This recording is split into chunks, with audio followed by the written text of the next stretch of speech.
We bring you the latest updates from the Pna Newsroom.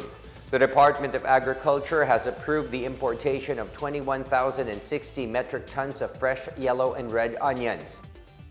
With prices ranging from 400 pesos to 600 pesos per kilogram in Metro Manila, prices of onions may drop to around 100 pesos per kilo with the arrival of imported onions. DA Assistant Secretary Rex Estoperez said they expect the produce to arrive not later than January 27 before the harvest season. He said that the DA is balancing the volume of import and its timing so as to not affect the harvest of local onion farmers. Estoperez earlier said 50% of the imports will be allocated for Metro Manila and 25% each for Visayas and Mindanao.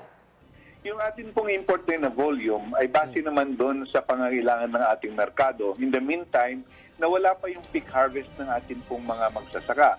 At according to them, magpipik ito ng this coming mid-February at saka hanggang Mayo po. So yun lang naman ang kumbaga binabantay natin because we have to protect also our onion growers. Almost 44,000 police officers have been promoted to higher ranks in today's simultaneous oath-taking, donning, and pinning of ranks of second-level personnel. These personnel were promoted from the rank of patrolman up to lieutenant colonel through a virtual ceremony.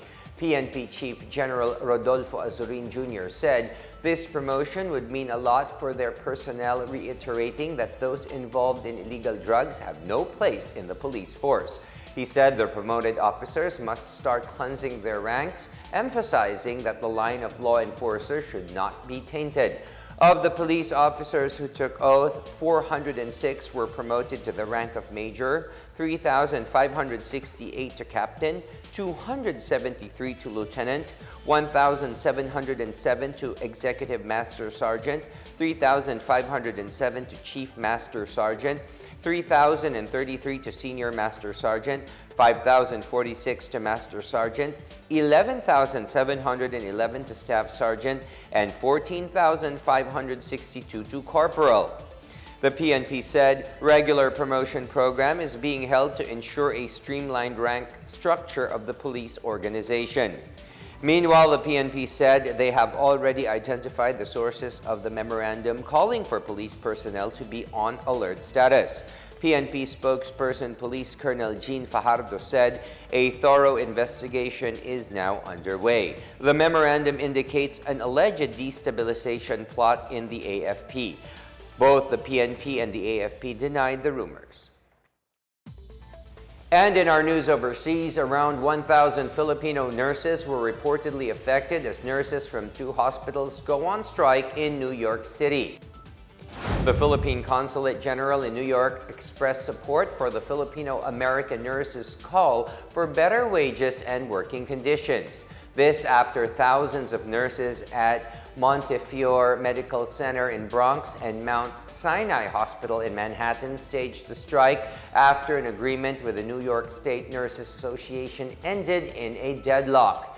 The NYSNA has been asking the management of the 2 hospitals for better pay and to agree to a staffing implementation due to the lack of nurses left to perform tasks.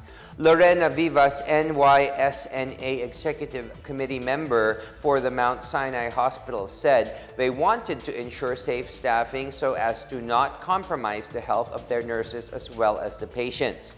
The U.S. Department of Health and Human Resources and the New York Attorney General are intervening in the said matter. The COVID-19 positivity rate in Metro Manila has dropped in the first week of 2023 based on the latest findings of the OCTA research group. OCTA fellow Dr. Guido David showed that NCR's positivity rate decreased from 9.1% on December 31, 2022 to 5.8% on January 7, 2023. In Luzon, positivity rates in Batangas, Bulacan, Ilocos Norte, and Pangasinan dropped below the 5% threshold. Bulacan recorded the lowest data at 3.5%, down from the previous week's 4.4%. On the other hand, Isabela and Albay recorded positivity rates with 35.1 and 25.6% respectively. On Monday, the Department of Health said a total of 3,127 new COVID-19 infections were registered nationwide from January 2nd to January 8th. And that is the latest and the biggest stories from the Pna Newsroom. For more news content, visit our webpage or head on to the Philippine News Agency's Facebook and Twitter accounts. We are also shown on the social media pages of the Presidential Communications Office and on Radio Pilipinas RP1. Stay tuned for more news updates. I am William Theo. We tell stories that inspire change. Good day, everyone.